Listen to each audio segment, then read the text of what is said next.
mighty barbarian grips his sword as the horde of goblins charges in, using the hilt of his blade as a makeshift hammer to take goblins down one after another. He finds an axe and begins using it as well, making the massacre much more bloody and efficient. Seeing how powerful he is, the goblins decide to flee the battlefield, but that's when a bigger one appears. The barbarian blocks his strike, and this demonic goblin urges him on, wanting a good fight. Seeing this, the bloody barbarian gets ready to show his mettle. But how did we get here? Nobody could have imagined something like this. He fell asleep after a long day of work, drinking a beer and playing a game, like most of his days. When he woke up, however, he was inside the world of the game, as none other than Kadim. Now, one of the NPCs he's adventuring with advises him to be careful, as stronger demons are swarming them. He charges in despite that, jumping mightily in the air before crashing down on said demons, splitting them in half with ease, making them fall in a pool of their own blood. As is expected from the demon realm, they are facing high-level demons right from the start. The path to the great demon is going to be much tougher than anticipated. That said though, he knows he's about to get a stern talking to from Melissa after this. After she blows up the demons around him, she screams out, as she specifically told him not to rush in alone like that. Another warrior approaches, killing a bunch of demons with one elegant strike. This is the hero Gale. She should save the scolding for after the battle, as dealing with these beasts is more important. Melissa prepares another fireball, and notes that it's annoying how by the book of a hero he is.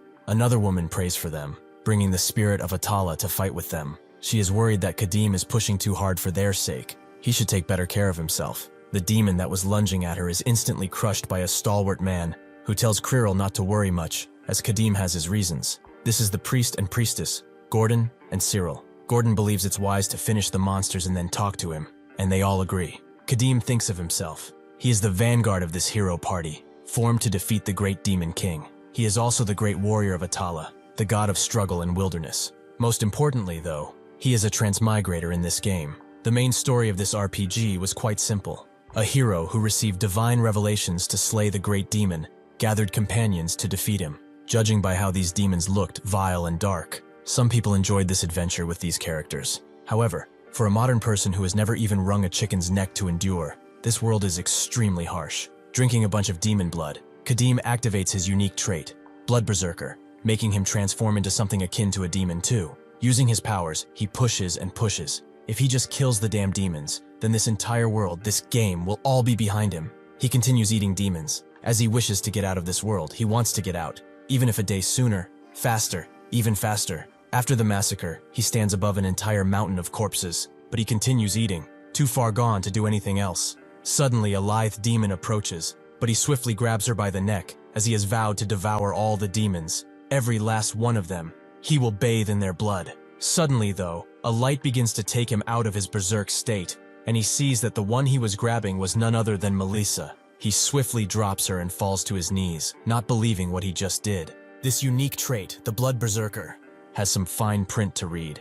Due to the demonic energy, one will gradually lose one's sanity. Has it finally gotten to the point where he can no longer recognize his own comrades? This line, which in the game was just some flavor text to spice up the character, has now become reality, and the madness of the flesh eats away at his mind, consuming him. The demon's blood, which once tasted sour, is now sweet, and he wants it. He needs it. It's getting harder and harder to control the madness from within. Can he even stay sane until they deal with the great demon? If he cannot, then what will happen to him? He steels himself, however, as before that happens, before he allows himself to go, and with hunger, he will kill the great demon, and all of them, every single damn demon that's in this world. Suddenly, he is taken out of his ruminations by Melissa, who is fine, so he shouldn't blame himself. He was just trying to protect them all this time, so now it's their turn to protect him. Cyril and Gordon arrive, both vowing to do everything in their power to help him not lose himself in the maelstrom of the blood, but he must also fight against the madness and protect himself until the very end. Gordon tells him not to worry too much about it. He will beat some sense into him whenever he has to. Gale notes that if they've had enough rest, they should head out. They have to defeat the great demon king together and save the world after all. Kadim is touched. He grabs Gale's hand, and so they push through their journey, their bodies and minds becoming like tattered rags. Eventually, at some point, Kadim unleashes the last strike, decapitating the demon king for good. His body convulses and falls with a loud thud as his blood sprays all around. Melissa wonders if it really is over, and Gordon notes that by the grace of their goddess, it seems to be so. Before Melissa can say anything more, a bright light descends over the Demon King, and Cyril screams out about Kadim. He, however, has already dropped his axe and is going towards the light, running to it. Gale tells him to stop. How can he go in there when he doesn't know what awaits him? Kadim looks behind him, noting that it was an honor to be with them in person, and not just watching from behind the screen. Truly, they were his only comrades. As he enters, the light shines even brighter, and then none at all as it disappears. Cyril falls to her knees as the sky begins to show signs of the sun. Kadim continues walking. He is in a dark place. Nothing seems to have changed. This is the same darkness as when he first crossed over. He wonders what he should do when he gets back. Maybe grab a cold beer, maybe sleep for days. But what he knows he's not doing is ever playing a medieval fantasy game again. In truth, it does bother him that he couldn't say a proper goodbye to his comrades. However, he has to accept reality. He will never be able to meet them again. Kadim, the great warrior, is gone for good. Amongst all that darkness, he approaches a bright light, which he thinks is the exit back to reality. But upon taking a closer look, his eyes widen. No, this is a dream, right? This can't be happening now. His mind broken, he begins laughing like a maniac, his jaw unclenching harder than ever before. He continues laughing as the light envelops him, as this wasn't his escape, but a new game plus, meaning that the game has restarted for him. He wakes up in the usual spawn zone for Kadim, escorted as a prisoner. The other prisoners note that they are innocent. The one who killed that woman was the son of the baker. Another notes that the only thing he stole was a measly bronze ring. He swears he didn't know how a silver necklace just fell in his pocket. One of the guards tells them to shut up, and they all turn away, the guard noting that they love to run their mouths when they are trash. One of the prisoners is more polite, though, and notes that he might have been wrongfully accused. The soldier asks what he did, so the feeble man notes that he never sold demonic byproduct. Someone must have planted that on him, so he wants to meet with the person who inspected his bag. The soldier looks at him. Sometimes some people frame innocence to pad their achievements. He knows it's this bastard in front of them that did it, but for him to pull such things at such a young age, unfortunately he is a holy knight, and talking back to them means it's his head. He asks the prisoner how he dares to doubt a holy knight of Elga. If he is innocent, then he will be released safely. Until then, he should shut up and get in line. It's really a shame, but since a holy knight was involved directly, it's unlikely for this man to survive. He should hope that he's born with a better status in his next life. Putting all that aside, though, how in the hell did they even manage to capture a barbarian? As they walk, Kadim wonders just what is going on. This body of his is familiar, but all his power from before is gone. The madness and guilt that ate away at his sanity also seem to have gone with it. According at that message that said New Game Plus, he basically started over. However, he does not get it. Even back in reality, the game never started this way. An old prisoner approaches him and hands a root, telling him to chew on it while they talk, which makes it less boring. Kadim looks at him, and the old prisoner explains that he was once helped by barbarians like him long ago. He reminded him of them, and this is not much, but it's all he has for repayment. Kadim decides to accept the gift and begins chewing, with the old man asking how he got caught. Kadim doesn't know, and the old man understands that there are many such cases after all. The Holy Knight and priests of the Empire are way too hostile towards heretics nowadays, believing that believing in a different god is not a sin or wasn't. Kadim is puzzled. There is an empire on this continent? The old man is surprised he doesn't know about the Lucanian Empire, but Kadim knows that name. Isn't it a kingdom in the center of the continent? The old man notes it's far from that. They used to call it that, a long time ago. Kadim wonders, could he have now transmigrated into a parallel world with a different setting? He asks where they are going, and the old man guesses Lucan, the Empire's holy capital. Once they arrive there, the other prisoners will be summoned before the judges of Elga, and he will probably face Inquisition. Kadim guesses that means he won't die instantly, which is a relief. The old man tells him it's nothing to be relieved about. The Inquisitors are madmen addicted to torture. When they see a heretic like him, they only see him as a fun new toy to break. They will drive nails under his nails and pour boiling iron into his eyes. Suddenly, the Holy Knight in front impales the old man, killing him instantly. He tells everyone to listen. Anyone who dares to insult a knight of Elga will be vindicated of their sis with a swift death. He turns to Kadim and asks if he was the one who caused the commotion. If he doesn't want to end up like that fossil next to him, he should bow and beg for forgiveness. If he does so, he might be generous enough to let him live. In response, Kadim just smiles. The knight is angry that a heretic is daring to mock him, so he uses his spear to attack again. Kadim keeps smiling and catches the blade between his palms as it approaches. The knight tries to pull out of his grasp, demanding he let go, and Kadim obliges. the knight pulling so hard that he almost falls from his horse. Now he is mad. There is no more forgiveness. He will pass on swift judgment on him. Unfortunately for him, Kadim is already charging in with a shoulder bash. The strike creates a wave of air. The knight is knocked down, and the horse is dead on the spot. The knight gets up angrier than ever. How dare he have the gall to harm a holy knight? Kadim hoped to kill him in one strike, but even if a rookie, he is still a holy knight. He suddenly raises his spear in the air, and Kadim knows what this means. The knight calls out for Elga, the master of eternal light, and she bestows upon him a blessing to blast down all heretics in her name. With this newfound power, the knight charges in, and Kadim knows that he cannot hope to dodge this strike. He takes the full brunt of the spear, which sends him flying into a wagon, breaking it in half. The attack doesn't seem to have been fatal, though. It only scratched him. The warrior is impressed that he survived such a strike. His durability is as brutish as his looks, it seems. Kadim thinks that even if he has kept his blood berserker trait, his stats are all reset. So he's struggling even against such a weakling. If he had something to eat, though, even a low-level demon, he could easily defeat him. Suddenly, though, a pungent stench hits him from behind, and he knows of only one thing that can smell like that. After the knight gets to him, he acknowledges that he is powerful, holding great strength, but this is as far as it will take him. He should receive forgiveness from God through his death. Suddenly, though, that same pungent smell hits him, and he covers his nose in disgust. Seeing this, Kadim laughs, as it seems that the god he worships so much has chosen him. He breaks through the casket behind him to uncover the head of the demon, and just the smell is already making his blood boil. It's time to feast. He holds the demon head above him and crushes it down like an orange, drinking the beast's blood like water. The knight is simply stunned. He didn't expect to see something like this ever. Did this guy go mad after he hit him? He points at one of the lowly guards and tells him to finish off the barbarian.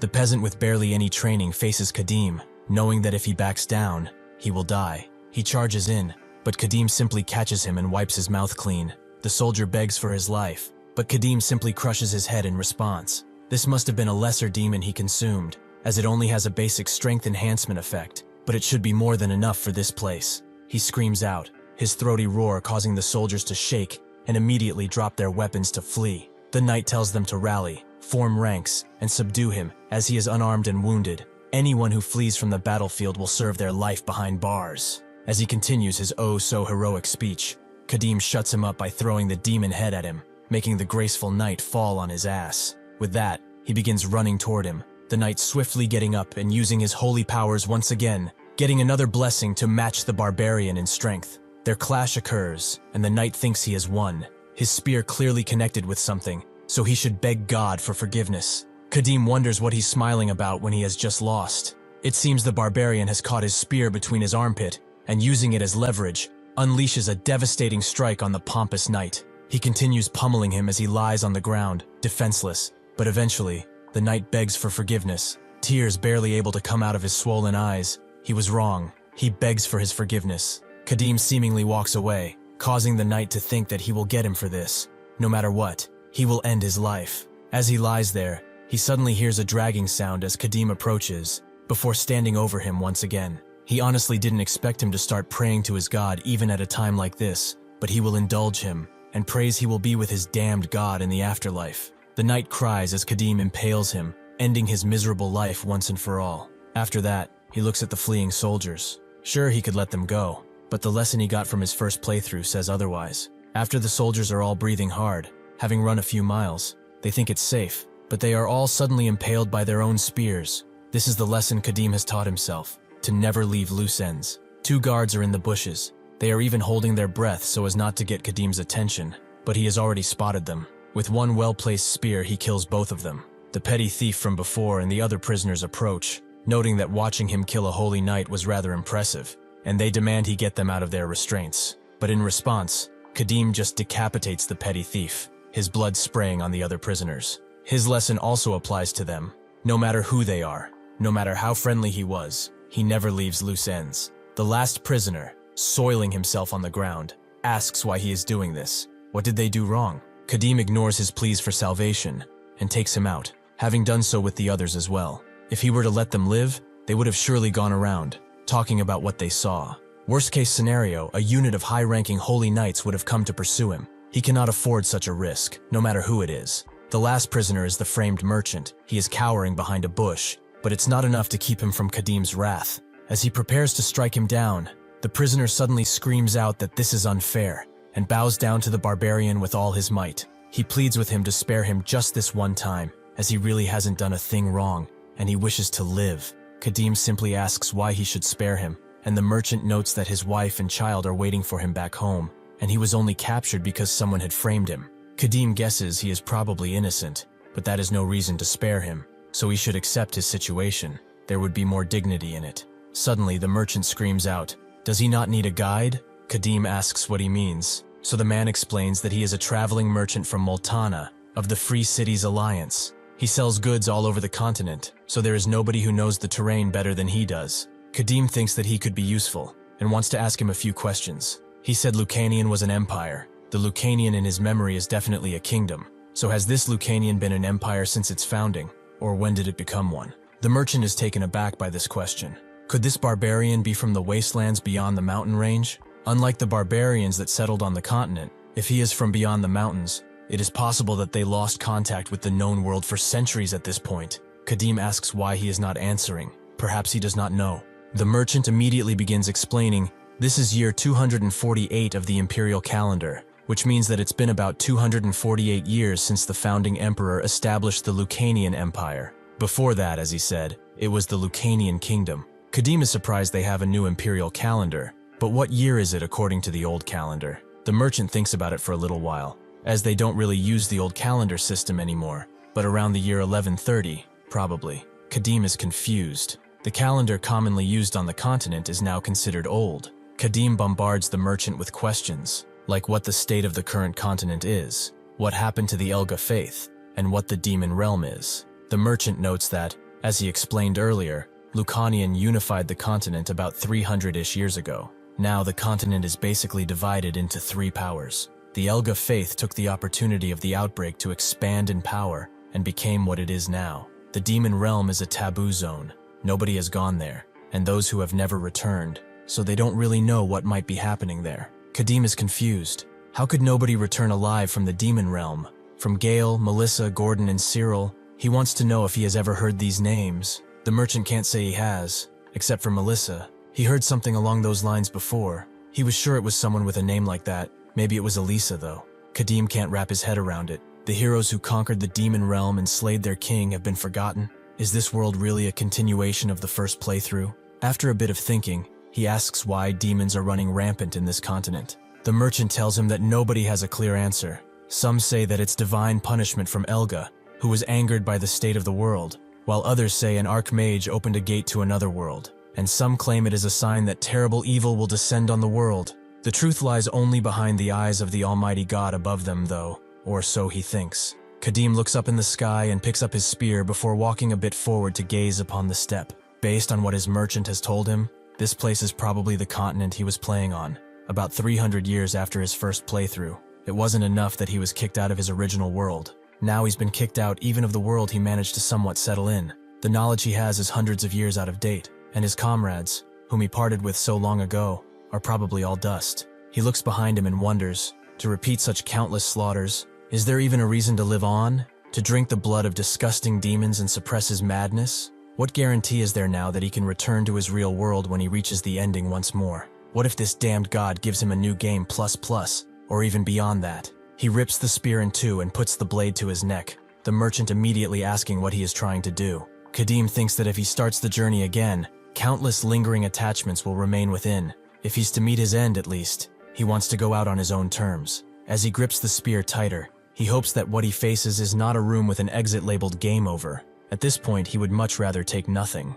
Suddenly, he remembers Melissa. When he asked her what she would do after the demonic threat was over, she wanted to teach mages, maybe build a tower, or something similar. Suddenly, he snaps back and asks the merchant about what he heard of Melissa. He is not entirely certain about the details, but he thinks it's the name of the first master of the Mage Tower, or something like that. Kadim sternly demands to know where the Mage Tower is, and the merchant notes that it's in a city called Vestana, at the eastern edge of the Free Cities Alliance. This is the central region of the Empire, so even if they leave now, it would take some 2 or 3 months to get there. Kadim falls silent for a bit, and then smiles. That damn woman. Why did she have to go and say that? Now he can't even die in peace. Kadim tells him to guide him there, and use the fastest route. but the merchant notes that he still has a family he needs to take care of. He cannot waste so much time being a guide. Kadim completely understands. Then, as payment, he will give him the most precious thing he can give him, his life. With that, Kadim throws the spear down and commands the merchant to find the key, get the cuffs off, and grab anything they need, as he wants to go now. Amongst the rubble he finds a sword, which should serve him for naught. It's not as good as a blessed weapon, but he can probably forge it into something decent upon using his unique trait. The Holy Knight spear is tempting, but a blessed weapon consecrated by priests will reject anyone but the Holy Knight.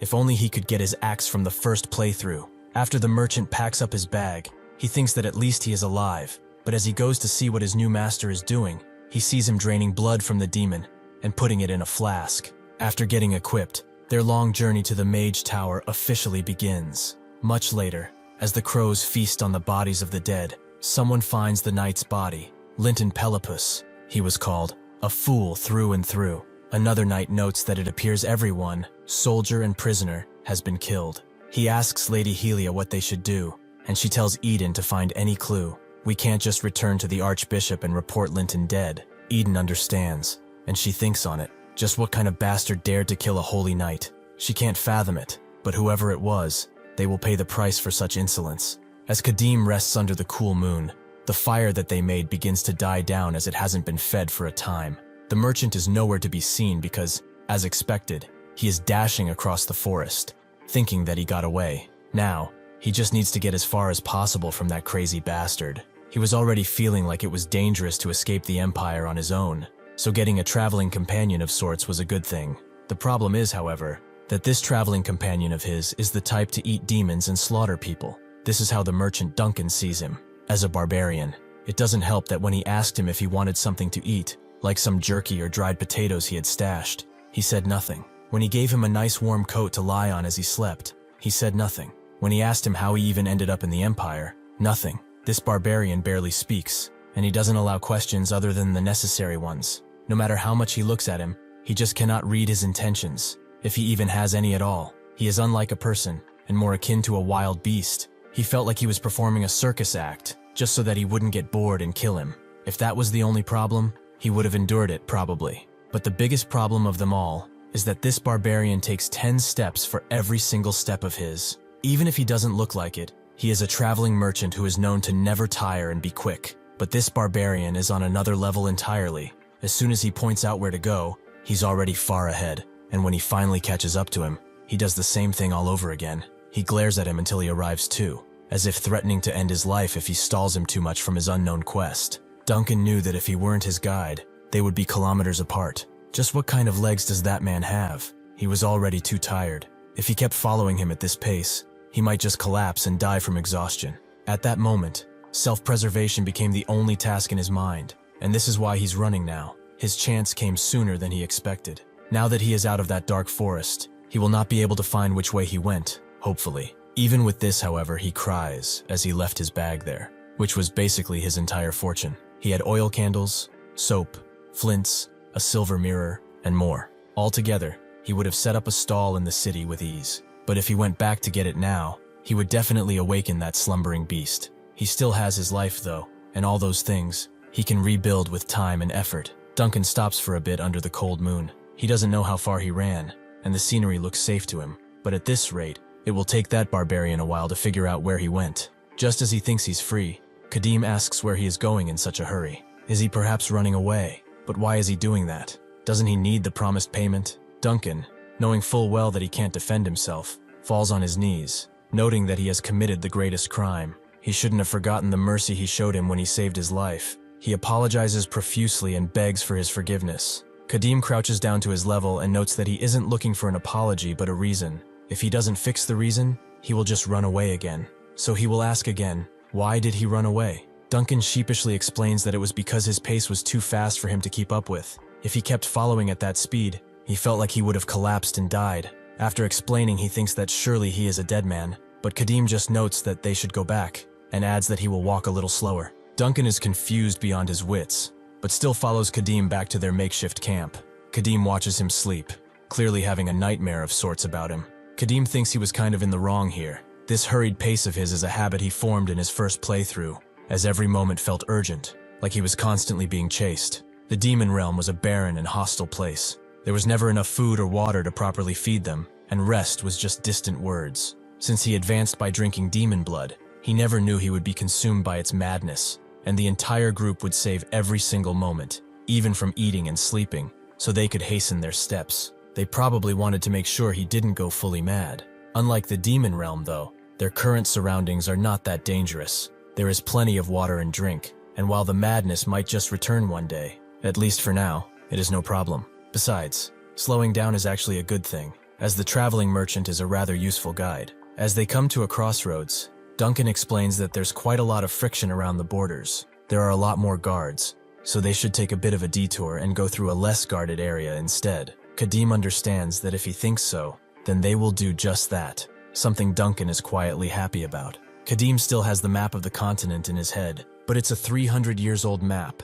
Without a competent guide, he would surely get lost one day. As they walk, Duncan explains that most holy knights either capture heretics on sight or obsess over their records so much that they will hunt down nearby demons with a fire in their eyes. A barbarian like himself won't be able to rest easy until they reach the territory of the Free City Alliance. Now Kadeem understands why it's so hard to run into demons, even though they are apparently running rampant across the continent because of these holy knights. This blood he's storing will soon be unusable, so he will need to secure some fresh blood, just in case he needs to fight. That night, as they continue to walk through a thicket, they find a village, which Duncan thinks is a pioneer settlement. It would be best if they asked for food and a bed here, as there are no good spots to camp around the area. Kadeem finds it strange, however, that there is not a single light on, and it's dinner time, yet the gate is open with no guards. Duncan wonders if this is an abandoned village, and that's what Kadeem would like to check. Duncan advises against it, as they don't know what the people fled from, maybe a monster or demon. That's when some low growling appears out of the village, but Kadeem still pulls out his blade, as a monster or a demon would be quite the good tidings. As they enter, Duncan sheepishly follows Kadeem and asks what happened, as this does not look like the average abandoned village. Kadeem stops at the only house with an open door and blocks Duncan, who peers around him, just as a demonic goblin lunges toward them, screaming out as it does. Kadeem barely moves as he cuts the beast in half, which falls right next to Duncan. Even more goblins come out of the dark home. Kadeem thinks that goblins are not aggressive. On the contrary, in fact, they are normally quite timid and avoid people. So for these creatures to turn aggressive means some entity has gotten involved. It looks like they came to the right place after all. Another goblin lunges at him, which Kadeem easily dispatches, scaring his brothers. The second goblin screams out as Kadeem lunges and decapitates him, but the third one actually throws a hatchet at him while he does that, which Kadeem manages to block. With that, he takes care of the third goblin too, splitting him in half from the chest. Duncan looks at the corpses before him and asks if it is over, but Kadeem can't say for certain just yet. Suddenly, a louder, more throaty roar can be heard from the house, and a much larger goblin peers over at them, holding what seems to be a girl. The beast screams at the two, but Kadeem just throws his blade at its head, killing the thing instantly, and it drops the girl. Duncan asks what he would have done if he hit the kid, but Kadeem notes that he doesn't miss. He takes the binds off the girl, and immediately stares the frightened child down, noting that he has some questions. Before he can say any more, Duncan intervenes, noting that they are not bad people, and gives her a licorice root to chew. He calms her down slowly but surely, making Kadeem note that he's quite good with kids. Duncan notes he has a son back home, just about her age in fact. The girl starts to slowly speak, calling out her mother, making the others think that she wants her, but in fact, the girl says that both her parents abandoned her. This shocks the two, Duncan wondering why they would do such a thing, but Kadeem understands.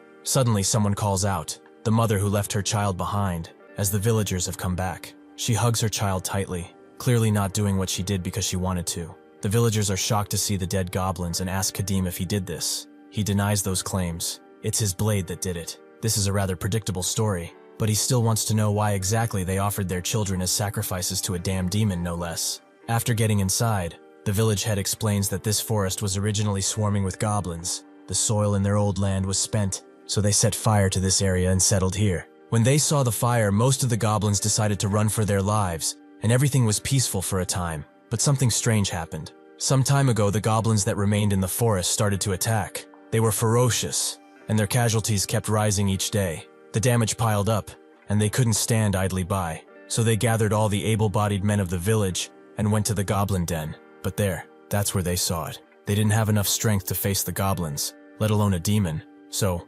Unable to withstand their offensive, they gave up and surrendered to the demon. He didn't kill them. Instead, he explained that every week, he would come to their village, and from each household, he demanded the most useless child as a sacrifice. Duncan guesses this means the other kids have been taken, but how could they do this? Are they no longer sane? Has fear made them crazy? The village head screams out, asking who they were supposed to sacrifice. Their grown sons, their daughters who were on the cusp of marriage. Duncan screams that they could have just left, but the village head notes that they already planted their crops, and they would have starved. In response to this shouting match, Kadim smashes the table into pieces. He asks how many horns the demon had on his head, and the village head doesn't remember them having any. Upon a bit of thinking, Kadim picks up his sword and tells them to lead the way. Since they are so weak, he has no choice but to take care of the demon for them.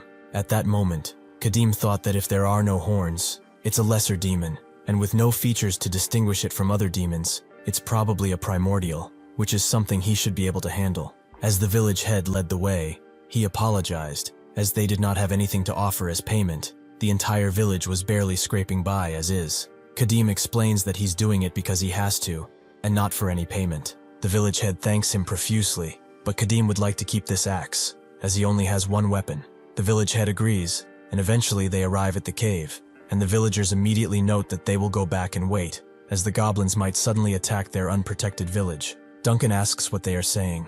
Did all of these people really come to act as guides? Kadim tells him that's enough. Cowards are only a hindrance on the battlefield. Just the two of them will go, as he needs a torchbearer while he fights that demon. This is not what Duncan had in mind previously, but seeing the villagers retreating already, he follows Kadim inside the damp cave. Duncan expected him to blame or scold them at least a little, as not only did they offer their children to a demon, but they are cowards who are running away from redemption. Kadim, in turn, asks if he has ever faced a living demon. Duncan has not. He's only seen demon corpses at the black market a few times. Kadim explains that when a human comes face to face with a demon, their mentality changes forever. All that noble will to live is shattered, and only fear, combined with a need for survival, remains. A few humans overcome that fear and can stand against the demon, but he cannot expect such fortitude from ordinary villagers. Duncan still doesn't get how they could just sacrifice their own children like that. Even beasts know the value of their spawn. Kadim explains that sometimes, for one to survive, one must cross through the muddiest of filth. It was a choice they made for survival, so they cannot just condemn them. Didn't he hear them? They said they had no other choice. Duncan understands, but even so, from the children's perspective, it must have felt like the entire world had abandoned them. Truly, what good is a life that survives by abandoning humanity? This makes Kadim stop in place, as after all he's been through, walking through a sea of blood just to return to reality, his perception about these things has warped. It is possible that the traveling merchant, a character from a game, has a better grasp of morality than he does. If he ever returns like this, will he be able to live a proper life? Duncan wonders if he said something wrong, so he changes the subject, wondering if the children who were kidnapped are still alive. Kadim steels himself, and notes that if the demon were less cunning and wicked, it would have killed them. But if it's a cunning one, it will definitely keep them alive. For now, at least. As Duncan wonders if it shouldn't be the opposite, he turns around to see Kadim ready to swing his axe, which he thinks is against him. But Kadim actually throws it in front of them, as he detected a goblin even before it made its presence known. With this attack, the others charge in, and as Duncan wonders where they even came from, Kadim tells him to keep his torch high. He charges in, piercing a goblin to hit another. Before grabbing that same goblin he pierced and cutting another. However, after swinging, he hits a stalagmite. Their presence will make it hard to swing wide in this already enclosed space. The goblins growl and make noises as they see Kadim wrap some leather around his blade, and they charge in after that. Kadim, however, is now using his blade as a bludgeoning weapon, farming the goblins like the trash mobs that they are. He remembers the axe he just threw and picks it up, using both weapons to annihilate the goblins in all sorts of ways. Duncan can just watch as this happens, but he's completely stunned that just one man can do this. The goblins, knowing that they cannot win, begin to run away in fear. Kadim notes that they are going after them. They've lost most of their group, and since goblins are cowards by nature, they are going to return to the demon in all likelihood. As they walk throughout the dark cave, Duncan notes that he thought the path would get narrower, but it opened up in a wide space again, much wider than the entrance. However, it feels like the walls were carved out to widen the area. Could this be the base of the goblins? Kadim suddenly smells something foul and tells Duncan to focus, as the demon is nearby. He should keep his distance, but not run away. The goblins might track him and kill him in a pack. Just as he is about to explain more, the demon suddenly strikes, Kadim managing to block the attack. The demon stares him down, as he has not seen him before. He is not a villager either. This will be rather amusing then, as he was getting pretty bored of just standing around. Kadim looks at him, as he is different from what he was told. Horns. They are small, but they are still growing. This is bad, as this fight has turned much harder. The simple fact that the demon is growing horns means it's evolving from a lesser to an intermediate demon. The demon itself likes his struggling expression, and within a second lunges at him. Kadim barely able to block the incoming attack. The demon reveals he loves humans. They are weak and rather obedient. Kadim only blocked out of instinct, as he lost track of him. But as he thought, this is not the power and agility of a lesser demon. The demon notes that he killed too many of his precious little goblins, and he's starting to dislike humans because of this. He must beg for forgiveness. Kadim thinks that a lesser demon can be defeated by a dozen or so able-bodied men without training. However, against an intermediate demon, victory isn't guaranteed even with a squad of elite soldiers. The demon wishes him to give one more chance at life, but he will not use that arm. In fact, he will cut it off with that axe of his, then chew and eat it all to the bone. If he consumes his own flesh without leaving a scrap of it, then he will let him live. Kadim knows that in his current state, it would be difficult to fight a proper intermediate demon, but now, while its horn is still growing, he might just have a chance against it. The demon is confused. Is he not going to cut his arm off? Is he not going to listen to him, perhaps? Kadim pins his sword into the ground and notes that he's been noisy for quite some time now, but he doesn't listen to bloodbags like him. He cuts the flask of demon blood, letting it fall out, and the demon is confused. He knows that smell, knows it well, but why does a human have access to that? Kadim pays him no mind as he gulps the flask before discarding it on the ground. He begins to shake, and suddenly he screams out in a fiendish rage that scares even the cocky demon. Unfortunately for him, he is against the truest enemy of any demon. Kadim is glad that the blood was quite old at this point, but it still had an effect. He feels that it won't last long. He has to end this quickly. The demon is surprised by himself. For a second, he was actually fearing a mere human, but that simply cannot be, as he has gained new power too. For this insolence, he will have to kill him now, so he charges in, his claws extending further than before. Kadim knows that demons are cunning little creatures.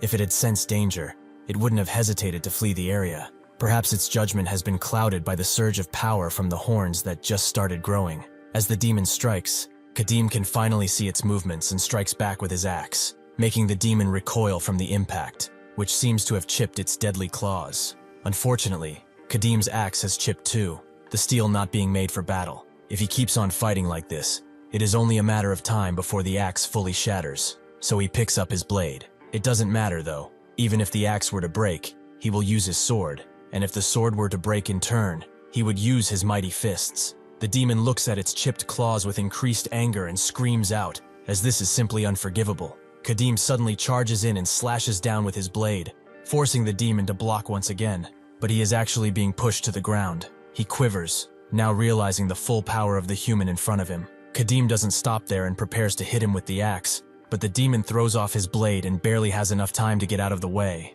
He never expected such immense destructive force. His legs are shaking just from the impact. How can a mere human have this power? The demon roars as it charges forth again, trying to take Kadim's head off cleanly, but he dodges and shoulder bashes into the beast, making it recoil backwards. Kadim does not stop there, however, as he swings his blade mightily at the demon's neck, who barely dodges, but Kadim uses that same momentum to strike with his axe, this strike being much more powerful than the last, which seemed to have been a feint. The demon realizes how dangerous this next strike is, so he pushes himself back with all the force he can muster, Kadim destroying the stalagmite next to them completely. The demon puts his hand up as he huffs loudly. He demands to know what Kadim is, as it's clear to anyone that he is not a human. Kadim does not answer, and instead just stares at the beast, his eyes clear, purposeful, driven only by the want of battle. The demon knows that it cannot be a human. It must be some type of monster that has taken the shape of a human to deceive him. Knowing this, the demon jumps up, holding on for dear life to a stalagmite. He is being overpowered easily, and the beast is reading his attacks. It's useless for him to charge head-on at this point, but what else can he do? Suddenly, he hears Duncan screaming. It seems that he is turning some of his goblins away, but the demon is more interested in what he is turning them away with. That fire. If only that fire were gone, things would be much easier. With that, He begins jumping from stalagmite to get to the light bearer, but Kadim puts his sword down and grabs his axe in a throwing position. It is pretty obvious that this demon is aiming for his guide, but he will not allow him to have his way. Kadim sees that the demon is pretty quick. If he just aims for him, he will likely dodge, so he will have to do something else. He grips the axe tighter, aiming to destroy the stalagmites. The demon notices as soon as he unleashes the powerful throw, which destroys what he was climbing on, making the beast fall with a loud thud. As the demon tries to uncover the dust from its eyes, Kadim takes this chance to charge in and impale its face. The demon manages to catch the blade before he goes further, and Kadim notes he's quite handsome with this new look. The demon tries to swing at him out of desperation and frustration, but Kadim is only surprised that he is still alive after he pierced his head. He summons more of his power in his swinging arm, and against the protests of the demon, pulls the blade upwards, completely slicing its brain in half. With the demon's death, the buff disappears. Kadim is glad that it even lasted this long in the first place. The goblins all look at him with fear in their eyes, shaking, not knowing what to do. It seems their ferocity is gone. Now that the demon is dead, they will not be affected by the demonic energy, but that doesn't mean anything. They have already become bloodthirsty beasts once. He will take care of every single one of them before he leaves. The second goblin tries to run away, fearing for his life, but Kadim provides no mercy. Lastly, he goes for the goblin that's holding a torch, aiming to end his life as swiftly as possible. But suddenly, Duncan knocks him out of his bloodthirstiness, allowing Kadim to see that he was actually going to kill Duncan.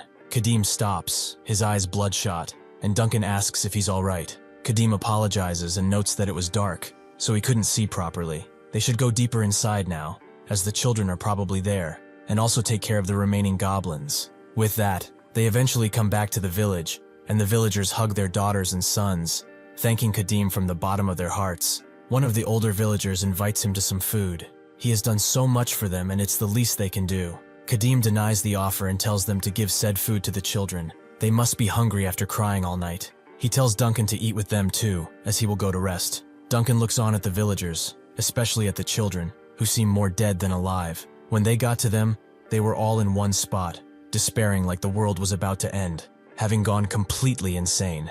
Kadim explained that they have been brainwashed since their capture, which makes them repeat stuff endlessly until their minds are completely broken. Their parents abandoned them. They are the most useless children, that sort of thing. It's a powerful brainwashing, repeated so many times that even a steadfast holy priest would not be able to withstand it for long. Well, one can't call it full brainwashing. It's a fact that their parents abandoned them after all. It just carved that fact into their minds, so they can never forget it. After being abandoned by the people who gave birth to them, and the people they looked to protect them, these children will never be able to grow up normally. Duncan just couldn't understand why a demon would do such a thing, and Kadim simply stated that it is in their nature. Human suffering and despair are their greatest achievements and nourishment. At that moment, Duncan understood what he said when he stated that this demon was cunning and cruel. Even so, if the parents repent for their sins, and if they take care of the children fully now, could they not recover? Isn't there that saying, utmost sincerity can move heaven? Kadim noted that there was always a possibility, but he doubts that those parents who abandon their children without second thought are capable of such a thing. Knowing all this, Duncan decides to go with Kadim too, not wanting to see the faces of those children any longer. Inside their lodging, he is surprised to see him say that they are leaving already. They should at least rest for today and leave tomorrow, as his injuries have not healed fully yet. Kadim explains that a witness is likely to come forward by now. Killing soldiers and prisoners will be overlooked, like usual, but killing a holy knight is not something they would let slide. Duncan completely forgot that he did that, and Kadim says that if they are unlucky, those bastards are already on their tracks, and they have to hurry, as they are unlikely to let this go. Outside, Kadim punctures the demon's neck and drains his blood in a flask as everyone watches. He gets it to around half full, which should be enough for emergencies. It seems he accomplished his initial goal of visiting this village. The village head asks what he plans to do with the demon corpse, and Kadim tells them to burn it. This surprises the head, as he's sure this thing was difficult to catch, and he thought he did it for money. Since he does not know its worth, he will graciously take it from him and sell it to a holy knight or merchant. Kadim, knowing what he's thinking, explains that if he does not burn it, the smell of blood will start to spread, and when other creatures smell it and devour said corpse, they will become monsters. Certainly he does not wish to be attacked by goblins again, right? Under everyone's scrutiny, the village head decides to burn it right away. Behind Kadim, the same villager who offered him food comes with a few rewards for saving his children. It's not much, but everyone has gathered stuff for him. and they won't take no for an answer. Kadim cannot deny their sincerity, and equips the heavy boots combined with the belt, which will certainly be quite useful. Just as he turns away to leave, the wound from the spear begins to glow and hurt again. This body of his that has such great recovery that the wound he got from yesterday is scabbing over, cannot heal this 10-day-old wound. That blessed weapon of his certainly was no ordinary spear. At the massacre site, Eden informs Helia that he searched every nook and cranny, but he could not find any clues. She finds this pathetic. He should not just stare at the scene carelessly. She wants him to deduce the culprit's intentions. They even slaughtered the prisoners, so their goal wasn't a rescue, and there are no signs of the soldiers' equipment being stolen either. And most importantly, why was the demon corpse mutilated? Just what kind of group did this? Eden asks who it might be. Who might this sacrilegious group be? Helia calls him an imbecile, as she's telling him to find clues based on that deduction.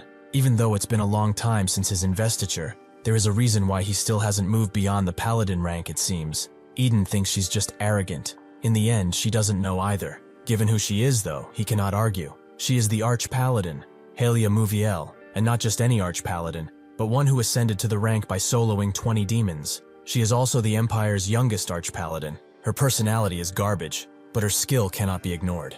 It is frustrating, but she is not an opponent someone of his rank can take on just yet, although he might get a chance soon. Since it can't be helped, Helia tells him to bring out the holy relic given out by Archbishop Arensko, but this surprised Eden, so they should reconsider using Damien's twin mirrors, as it hasn't been even 10 years since the other one broke. Damien's twin mirror is a pair of mirrors that reflect scenes from the future and past. The one who sees the future is shattered after reflecting on an impossibly powerful being, so now they only have the past one. Helia screams out, asking who said something about breaking it. It was given to them to use when the search hits a dead end. Is he really going to go report at the Archbishop himself that they have no idea who killed his nephew Linton? She calms down and advises him to stop worrying.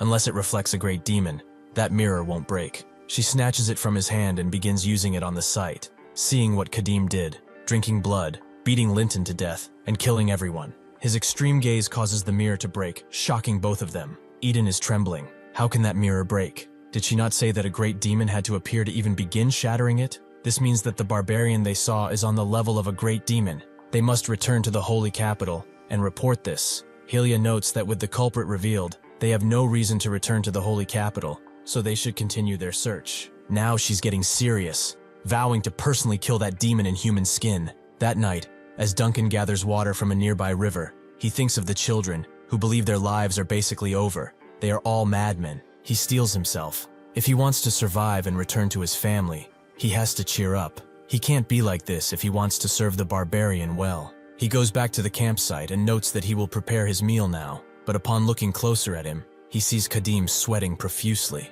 He's surprised. He's somebody who can tear demons apart with ease. What happened? Kadim gets up, and he sees the wound on his chest, which has reddened and is aching. Kadim thinks he should have realized sooner about that damn blessed weapon. It was probably imbued with a blessing that inflicted fatal wounds on demons, and naturally that wouldn't affect a human, but he's a berserker who gains power from demon blood, and can't be affected since he drinks demon blood. Duncan notes they shouldn't have left the village. He should have rested, at least a little bit. Kadim notes that it's not the kind of wound that can be healed with rest, but more importantly, how was the moon like yesterday? Duncan thinks on it a bit, and notes it was a fully tilted waning crescent moon probably. Kadim is glad he hasn't missed his chance. If it's tonight, then he can do something. Suddenly, though, they heard a bunch of howling from the forest, and sure enough, the blade wolves descend on them, ready for their next meal. Seeing this, Kadim picks up his weapons and tells Duncan to stand back. In this damn world, it seems like he can never truly rest. However, these damn mutts could have visited them another day. The blade wolves circle the weakened Kadim, slowly approaching him until one of them charges in, but Kadim throws his axe at it, making the beast fall back. He was actually aiming for the head, but his vision is extremely blurry,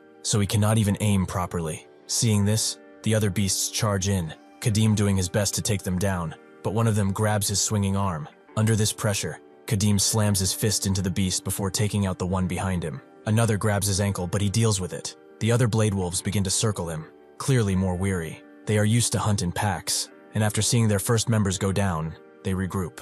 There are too many of them. If his body were in a better shape, he wouldn't have his issue. Suddenly, he hears Duncan screaming, who is protecting himself with fire. Kadim knows that if he's going to drink demon blood now, it will be like taking poison, but he does not have a choice. Under the guise of the beasts, he takes the demon blood in his mouth, and the beasts know he is far more dangerous than before. He suddenly grabs his blade, and with 2 swipes, takes out the ones threatening Duncan. He grabs his axe, and begins to kill wolves left and right. The Blood Berserker buff effect changes, depending on what type of demon blood he drinks. If he had to guess, this time, it's agility. Sure enough, as 2 beasts charge him, he dashes through with amazing speed, taking them out. He expected this effect, considering that demon bastard was just as fast. Suddenly, the Bladwolves retreat, Duncan thinking they are running away. But Kadim knows that's not the case. It seems that the Alpha has arrived. Duncan is shocked to see a wolf twice as big as the others, but Kadim is more scared about the buff, as it's about to run out. Suddenly, the beast attacks with no warning,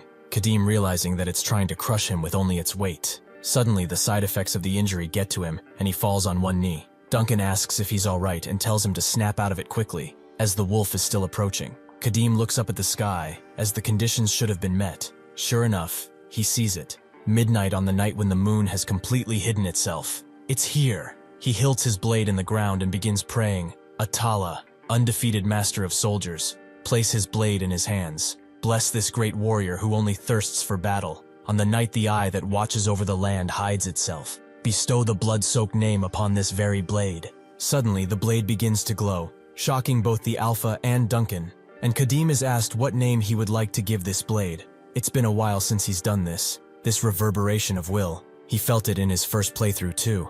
The name he grants the blade is Mosquito, and with that, a rune is grafted on it, fiery and red. This is his unique trait at work, the one who bestows names. The Alpha attacks again, but Kadim easily swipes an attack on the beast, causing it to land. The special effect of the blades activates, which is vampirism. This causes him to restore a small amount of health and heal some wounds. The Alpha growls at him, and Kadim is not satisfied either. He wants to see what this beast can do. Eventually, though, he takes the Alpha out, and due to all the attacks he got on it, all of his wounds heal. Kadim is pleased to see that even his fatal wound from the blessed weapon did. If anything, it was rather helpful that these things showed up. What's written on the blade is ancient script, so he can't read it, but it probably means mosquito, and vampirism is a special effect that restores life force upon attack. Unfortunately, the weapon is low grade, and the efficiency isn't great. To fully recover from being a wreck, he'd have to slaughter dozens of beasts, and even then, if he encounters an enemy that is not flesh, it's useless. This is enough for now, as being able to grant a special effect without any material is an advantage. Duncan peeks over the tree he was hiding and approaches, surprised to see the situation unfolding like this, as this barbarian was a complete wreck. How did he not collapse? He looks at him, and sees that not only are his battle wounds gone, but also the one that the Holy Knight gave him. Kadim asks why he didn't run away when he fought the wolf back. If he had abandoned him in his weakened state and fled, he couldn't have chased him. Duncan thinks about it, and only now has the idea surfaced. Kadim smiles. Even if he had run, he would have been chased down by the hungry wolves, although it seems he hasn't given up on the thought of running away just yet.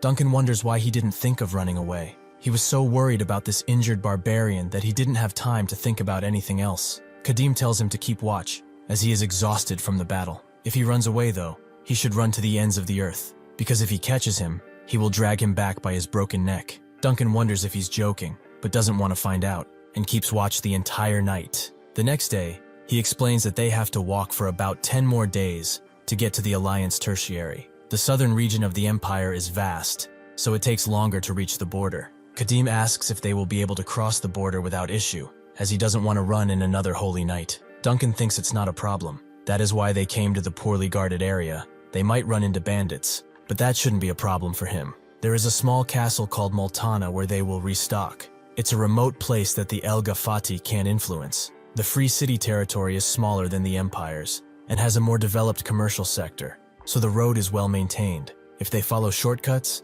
they can get there in no time. Kadim thinks that it still won't be an easy journey despite the roads, but it's much better than the old days. 300 years ago, the Eastern continent was an arena where countless kingdoms were vying for power. People became exclusive, and nobody welcomed outsiders, especially a massive barbarian who could cause a ruckus. Melissa even looked at him strangely when they met, and he couldn't blame her. To a young mage who spent her entire life as a scholar, a barbarian suddenly asked to travel with her. She immediately wrote about him in that diary of hers, writing all kinds of needless stuff. He smiles as he remembers it, although now, this is just a useless memory. Duncan notes that the Free Cities Alliance should be fine with someone like him, so he shouldn't worry. But suddenly they hear a commotion in front of them. Kadim asks what he would be, and Duncan guesses that they are bandits. The people scolding them are a different group, but he's not sure. Kadim thinks they should take another path to not getting involved, but the scolded bandit sees him, and as they approach, Kadim gets prepared to battle. The bandit, however, presents Kadim as if they already know him, and notes that they knew he would come. As he told them, the other bandits run away, clearly not wanting to die, and the bullied bandits laugh, as they find the sight of those guys running away very funny. They should tell everyone that Agon's raging horn is here. Kadim asks one more time what they are doing, and the bandit apologizes, thanking him for his help, although he probably wants to be called Agon's raging horn, right? Kadim notes he's not that guy, and has no intention of helping them, so they should get out of his way, or die. The bandits are confused, but since he is not the one they were thinking of, he was certainly trying to confuse them and get away with something. He must be punished for his insolence. Seeing the bandit change his attitude so quickly, it's clear to Kadim that he was waiting for someone else. Since they have the numbers, they probably think they have the upper hand too. One of them notices Duncan and asks what that porter of his is carrying in that comically oversized bag. Something expensive, maybe? When he goes to take a peek, Kadim stops him, confusing the bandit. He's making him quite sad by acting like this, popping out of nowhere and confusing their people like that. Because of him, they have to fight those bastards now without reinforcement, so he ought to offer some financial compensation at least. Kadim just stares him down, and the bandit guesses he doesn't want his pockets touched. If not, they will do it like this. Since it seems he can handle himself, he should come with them to fight those bastards, while pretending he is Agon's raging horn. He saw those bastards run away earlier, so it really won't be hard at all. He pretends to be him, noting that he just has to shout and they will flee again. With that, they can call it even without taking his bag as payment. It's only natural, since he is at fault here. If a man has manhood, they ought to take responsibility. Perhaps he is a woman under all that, so he doesn't really know how to make him repay. It's his first time seeing a barbarian,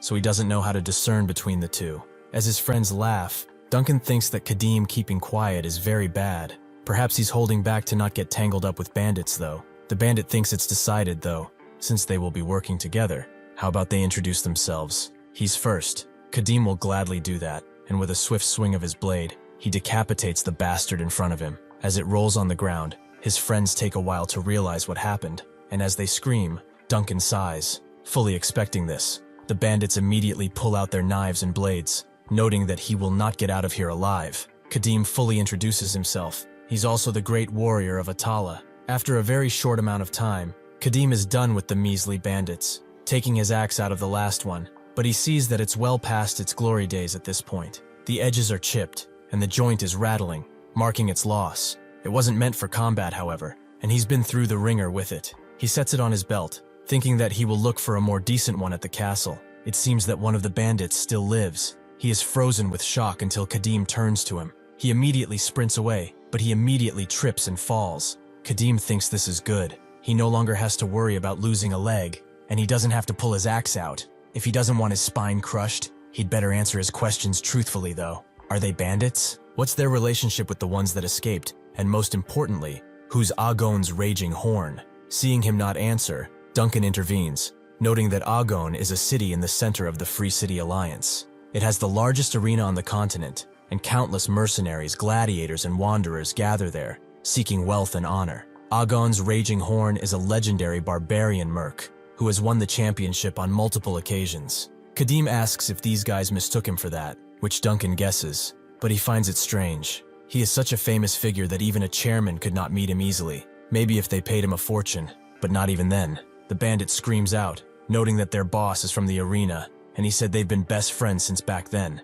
He said if they asked for help, he would drop everything and come, no matter what. When Agon's raging horn is here, they will all die. He damns it all. This is all because of those Black Hammer Gang bastards. The area used to be their territory, the Blood Cave Gang territory. One day though, they pushed in using their sheer numbers, which is why their boss asked his best friend for help. Duncan notes that truthfully, they've been completely scammed. If they were truly best pals, would he just watch him act as a bandit in a place like this? He could have just tossed him some gold bars to open a decent shop in a big city. The bandit begins to realize this too, and Kadim thinks that, regardless of circumstance, he has killed several members, so they won't let it slide. It is better to strike first than be ambushed. Since they are bandits, he will loot their supplies without any guilt, and perhaps he can procure a more decent weapon too. He tells the bandit to lead him to his group so he can clear them out, and he refuses at first, But when Kadim presses on his spine, he folds. At the hideout of their gang, their leader sits atop a golden throne. He is Graham,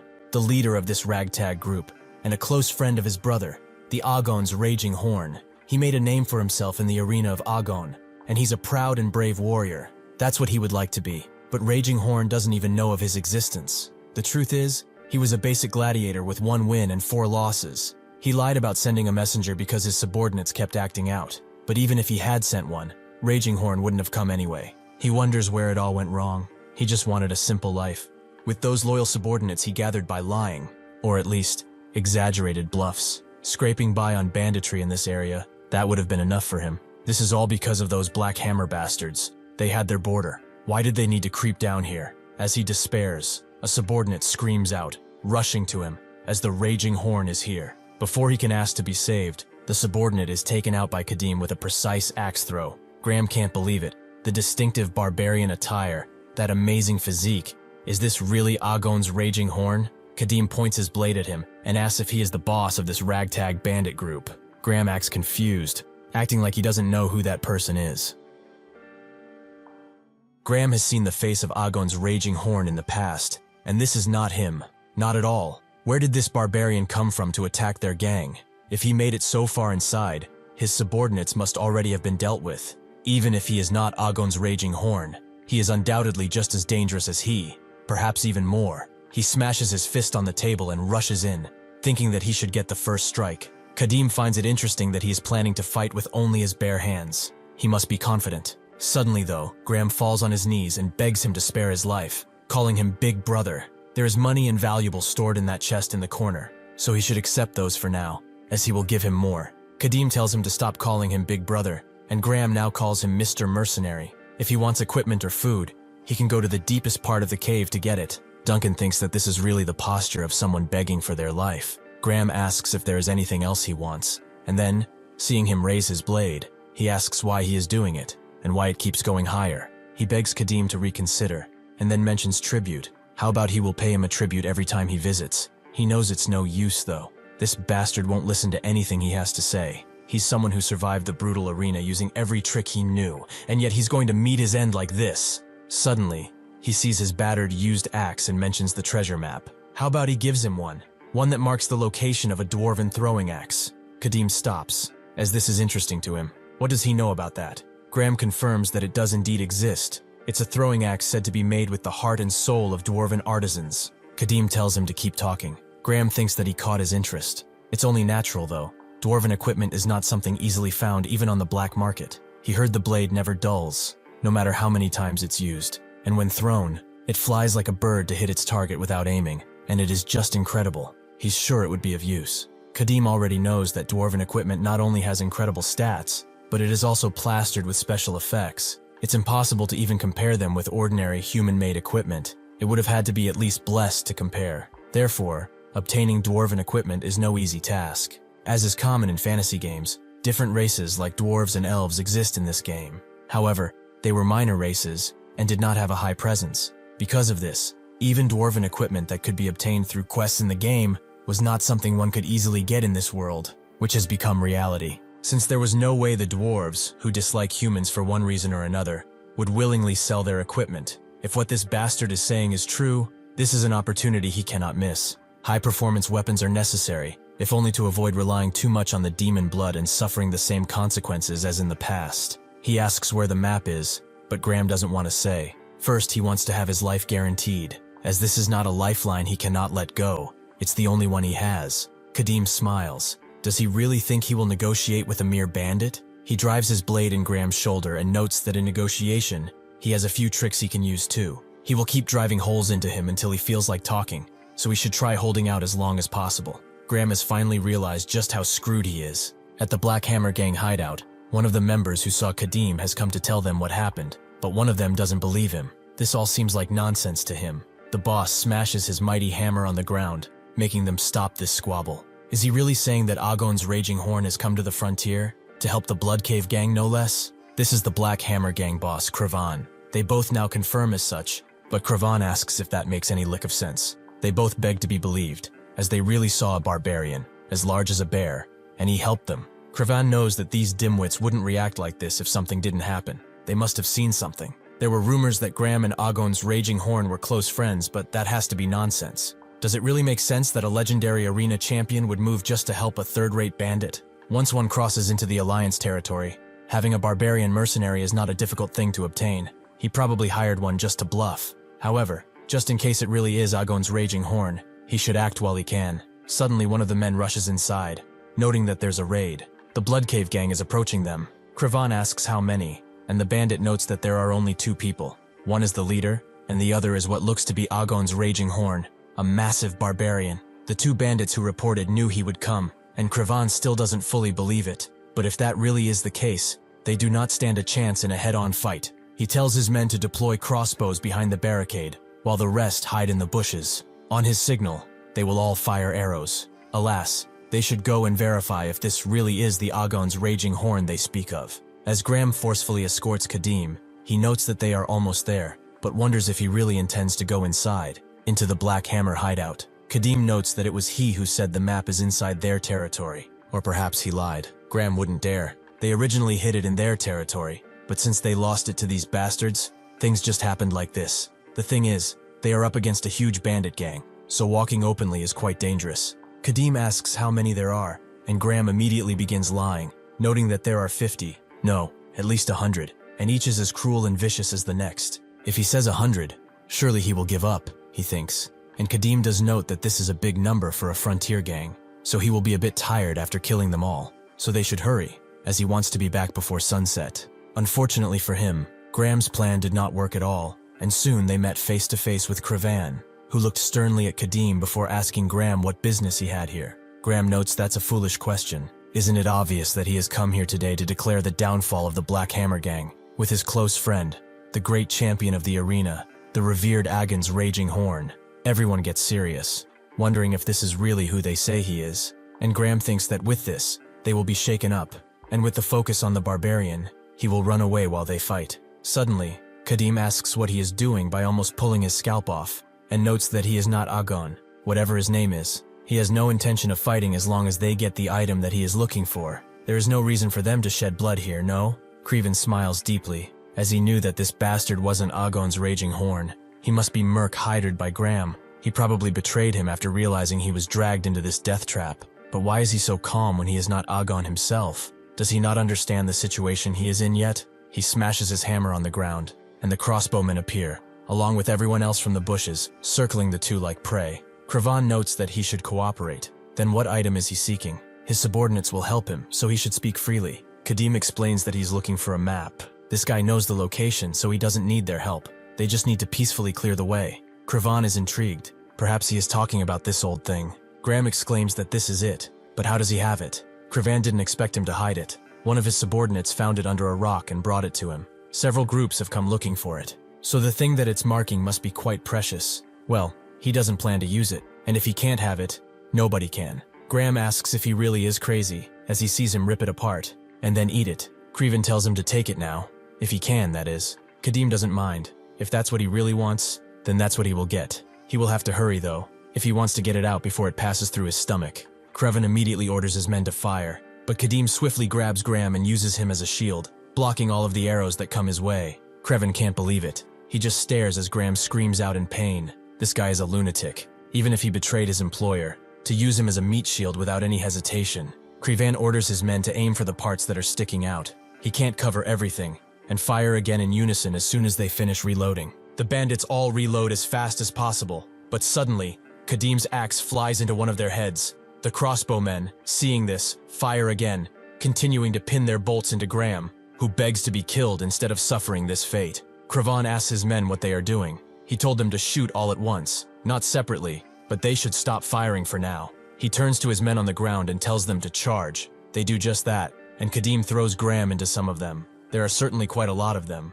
Mosquito might heal his injuries, but dealing with this many numbers, he could sustain some unwanted injuries, so he will end it as quickly and as decisively as he can. Kravan wonders what he just drank. Was that alcohol or water to quench his thirst? Kadim feels an intense sense of elation, incomparable to when he drank it while his body was a mess. He is stronger, focused, and ready. Suddenly, he rises in the air as the bandits berate him and slices some of them up before they even notice. Using the demon blood, he is faster than they can perceive, especially since he has the agility enhancement. The bandits cover their backs, wondering how the hell he is so fast, but Kadim still cuts through them. Seeing all of this bloodshed, Kravan wonders what is happening. There is no way a barbarian received Elga's divine power. Just where did such a beast even come from? He gulps audibly and tells the crossbowman to load a crossbow and bring it to him now. They do so, and Kravan thinks that no matter how fast his feet may be, there is always a moment when he stops moving and reveals his presence. As the number of his men dwindles and the distance widens,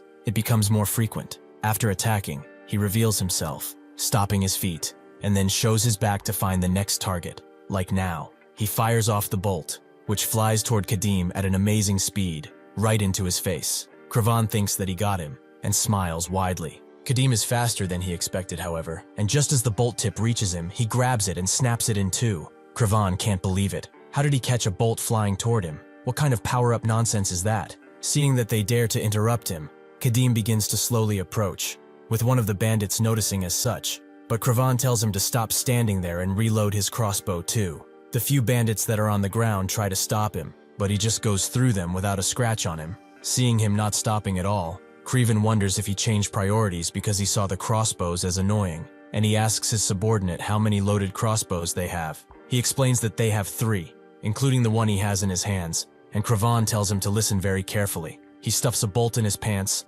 and grabs his mighty hammer, preparing to face Kadim, who is slicing through his men as he looks at him. Kravan thinks that since he cleared out the men who were blocking the front, he will close the distance soon. Even if he swings his hammer, he will not be able to touch him, but he has a plan. As he finally arrives, Kravan swings his hammer at him, but then feints and smashes into the ground, blocking Kadim's vision momentarily. Kravan tells his men to fire, and they do it, but Kadim has seen through their tricks already. Kravan grabs the crossbow that is on the ground and pulls the bolt out of his pants. Kadim grabs one of the bolts, but that's when Kravan goes under him and lets the bolt loose right in his face. Kravan knows that even he cannot react in time for something like that, but unfortunately, Kadim has. He rushes through and cuts Kravan's legs, leaving him to kneel like a dog. Kravan doesn't get it. He definitely hit him directly. So how? What happened? Kadim snaps the bolt and spits it out as he caught it with his teeth. He will go deal with his little crossbowmen and come back, so he should wait quietly for his sentence. Kravan can only listen as he hears his men scream and shout, begging to be spared, but there is no sparing against Kadim's might. After he is done, Kravan knows this is a bit late to bring up, but could he spare his life? Kadim did not have any intention of killing him anyway. He's just going to slice open his stomach and get the map. Kravan exclaims there is no reason to do that, because he has the contents of the map memorized. If he enters the deep hole under the fist-shaped rock in the exact center of the molded castle, he will find a black chest inside. Kadim asks why he didn't get the treasure for himself if he knew where it was. Was he afraid of the Lord's punishment? Kravan denies that idea. Normally, sending in a few subordinates would have been enough, but Molden is currently surrounded by soldiers, which is why they moved from the border to here. Kadim really isn't interested in their circumstances, but what troops are besieging Molden and why? Kravan thinks it's the Viscount Adlin's army. The official reason is to execute the Lord of Molden, the Demon Baron, who signed a contract with a demon. But there is a rumor that there are other circumstances behind the scenes. Because if there was real proof that the Lord shook hands with a demon, the Holy Knights of Elga would have stepped in too. Kadim thought he only needed the map, but it feels like things are getting more and more complicated the more he looks into it. Kadim is glad he told him, but he will still have to take out the map to verify if what he said is true. Kravan asks why he is doing this. Did he not tell him about the contents and more? Kadim does not believe the word of a bandit, and he said so earlier too, to take it if he can. That night, as they make camp, Kadim gives Duncan the bloody and torn map and tells him to piece it together. Duncan asks where the map was for it to be in such a poor shape, and Kadim tells him it was in his stomach. The bandit tore it up and swallowed it, so he retrieved it directly from his stomach. Duncan gets it and does his best, making the map match roughly what the bandit told him. It wasn't a lie then, but the story about Maudlin Castle is true too if that is the case. Kadim wonders if that Demon Baron story really is true, and how he can use it. At the village they visited earlier,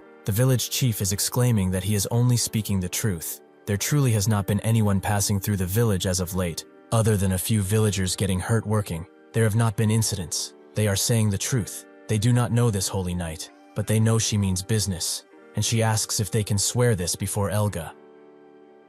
Thank you for watching. See you next time.